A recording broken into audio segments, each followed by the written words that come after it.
happens at the end of the year, and then everybody can debate on all the other stuff. But the mentality of whatever happens in a ball game, the season starts tomorrow, and this is the biggest game of the year, regardless of whether you won or you lost. If you can have that, then you have a chance to have a very consistent team and program, and at the end of the year, be in the mix. But if you lose a game and you sit around and the old saying, you can't let one game beat you twice. And I think that we had a little bit of that lingering effect when we went up to Raleigh a couple years ago, and we didn't play well. And that's nobody's fault but mine. It's my job to have the team ready. If they're not ready, that's on me. Bottom line. And we go up there and we have what we call a plan to win. Well, we executed a plan to lose. 4 turnovers, and like I said, 3 of them inside our own 20 against a good football team at their place. You can't win. You can't win that way. It just don't matter who you play. So I think hopefully, our guys that we have on this team have grown through their whole career experience, and they'll put their best foot forward, and not lose the game. If you get beat, you get beat, but let's don't lose the ball game. Did the fact that y'all wrapped up the division a week earlier have anything to do with that? I don't think so. I mean, they all count. Last time I checked, because you only get 12 of them. And, you're trying to, if you really truly got pride in your performance, you take pride in every one of those Saturdays that you get, or Thursdays, or whenever you play, whatever those 12 opportunities present themselves. But bottom line is they were the better team that night, and we weren't ready to play. Coach, Taj Boyd was at that game, was kind of head in hands. It's maybe the only time I've ever seen him like that. And you put your arm around him late in that game, when it was clearly over. Was that maybe one of the bigger growing points for him, just to go up there and things are tough sometimes? I mean, sure. You got to handle. You can't. It's not always going to always be great. I mean, you got to handle the adversity too, and I think that's just the lessons that we all learn. And the game of football is such a great teacher when it comes to that. I mean, it's not always going your way. You're not always going to make all the plays. You're going to have some bad days in life. You're going to have some bad days in football. And how you deal with that, how you respond to that, ultimately determines your success in football, your success in life. It parallels so much. And he was a first-year starter, and all of a sudden, it's not coming as easy and not playing quite as well, and just a good opportunity for him to continue to get better. And listen, he came back and responded and led this football team to first 10-win season, first ACC championship in a long, long time. And that's what champions do. They respond. And then same thing last year. He didn't play very well in the South Carolina game, but man, he responded. He came back and he played very, very well in our bowl game. So probably as good a game as I've ever seen a quarterback play. And that's what it's about. You just try to learn and grow from every experience, good and bad. Through 2 games, how's the defensive line looking, and do you like the way that they're approaching the ACC start? I'm very encouraged with our defensive line after 2 games. I mean, they're playing fast, they're playing physical. We're not having many busts at all in there. Guys know what they're doing. It's very competitive. The depth is showing up. So, we don't have a huge sample size, but with the 2 games that we've played, they have made their presence known. Specifically Grady. I mean, has he been everything you've asked about? Yeah. Oh, yeah. Yeah, you get every ounce of Grady every day. Everything he's got every day. Practice, meetings, games, everything. And those other guys, I mean, he's kind of set the tempo for that group, but the other guys have really responded well.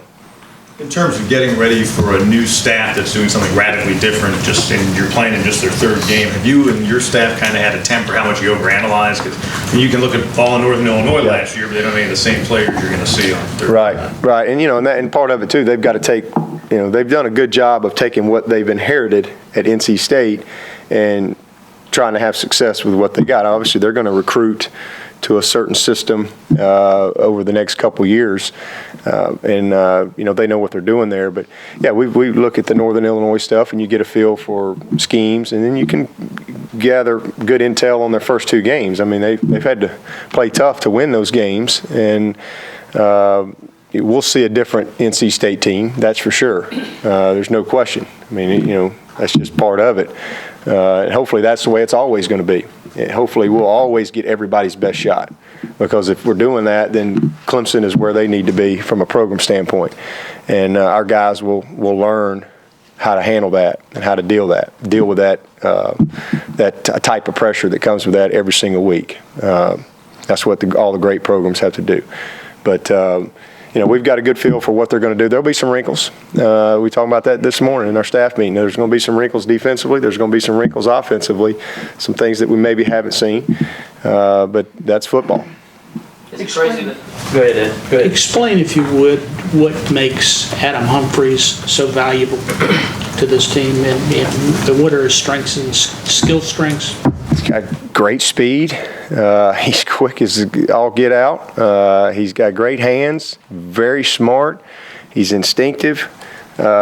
He's the epitome of a football player. I mean, he's got good size. He's got good functional strength. He's not a little guy. A lot of people think Adam's little. You walk up on Adam. Adam's put together, and Adam's going to play in the NFL. I mean, he's going to play a while in the NFL if he stays healthy, because he's got. I mean, he can. People don't have. He can run. I mean, he's a legit 4.4 guy. Great lateral quickness, and then he just has a passion and a fire for the game that I think all the great players have, and very unselfish. Doesn't say a whole lot. Just a great team guy, and has stepped in every opportunity that he's had and made play after play after play. I mean, God, we go back to when we clinched the division against Wake Forest a couple years ago, Adam's freshman year. I don't know if y'all remember that or not, but he set that kick up. Huge catch, huge play, great run after the catch, sets up the game-winning field goal. And then last year in the bowl game, everybody talks about Nuke and all that. Adam Humphries had a pretty big play to set up that game-winning kick against LSU. And that's just who he is. He just likes to be the guy that nobody hears from, but he just does his job. And you go back to the South Carolina State game, the guy that sparked us was Adam Humphries. Big corner, great catch on a corner route going in down there. That was one of those early plays that I thought created the spark that we need offensively. So he's just a player. He's a great football player. Just his ability to play multiple spots. Really, really fortunate to have a guy like him.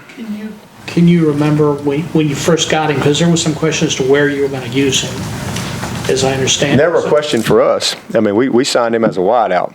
There was question from media or whatever, but we can't respond to those things in the recruiting process. But there was never a question for us. We knew what we were signing him as, and it was a wideout.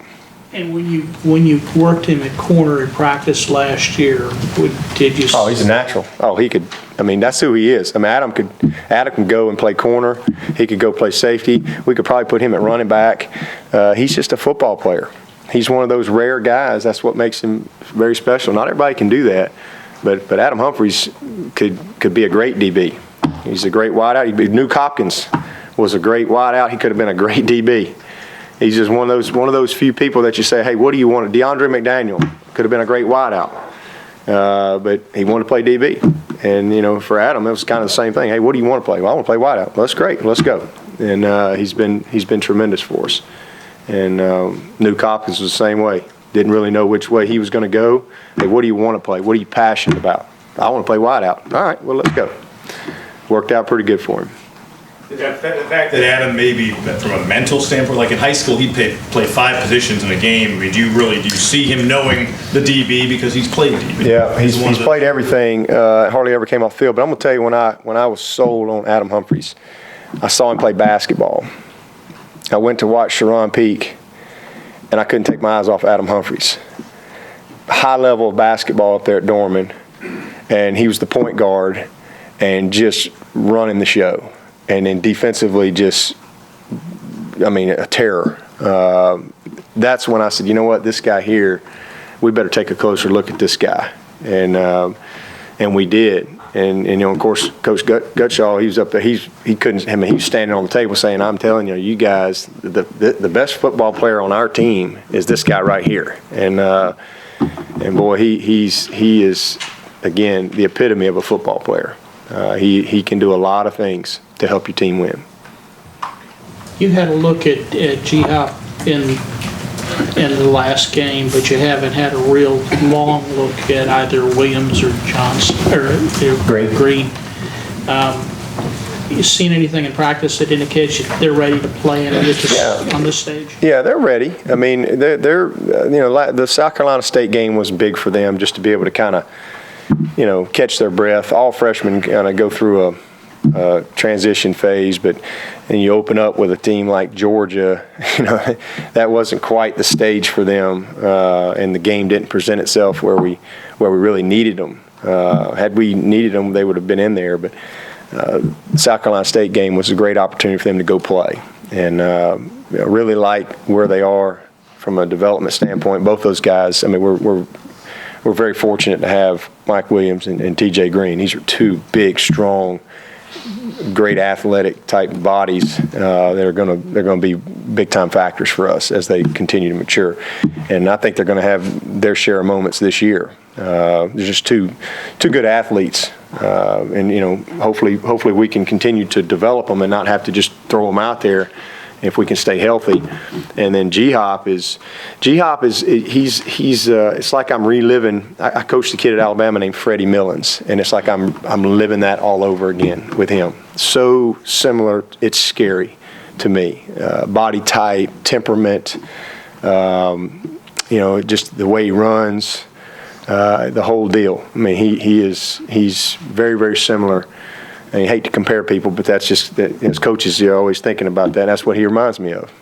So I think he's got a chance to be a really, really good player for us. Love his toughness.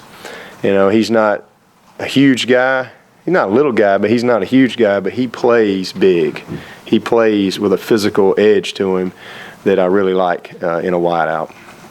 Yeah, but what's Mackenzie Alexander's status, and do you start now to think about, well, maybe we should hold him to next year? Yeah, well, we're not ready to make that decision after two ball games, but he's doing good. We kind of reevaluated where he was. He had about 6 days off where we just had him do nothing. The thing with Mackenzie, he's one of those guys that he'll go out at 10 o'clock at night and run. I mean, he's a very driven young man, but we just said kind of shut him down, and then he came back last Wednesday, Thursday, this weekend, Monday.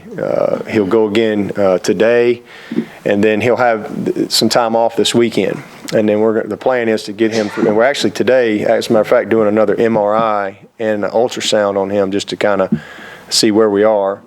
And the plan is to get him through Wake Forest, and then kind of reevaluate the Monday after the Wake Forest game, kind of see, all right, where are we at this point? And but we've just taken that pressure off of him of trying to get back. We haven't put any specific timetable on it because again, he's got to feel right to really go out and perform like he needs to. But we feel like he's making a lot of progress. Watching him out there run and do all the stuff that he's doing. Our trainers are doing a good job with him. But we'll give it to the Wake Forest game, and then we'll go from there. So hopefully he'll be much better, and then it'll be just a matter of, can he take that next step and start getting into those real football movements full speed. And but yeah, the longer he's out, the more likely it is that he'll sit for the year. But right now, we hadn't made that decision.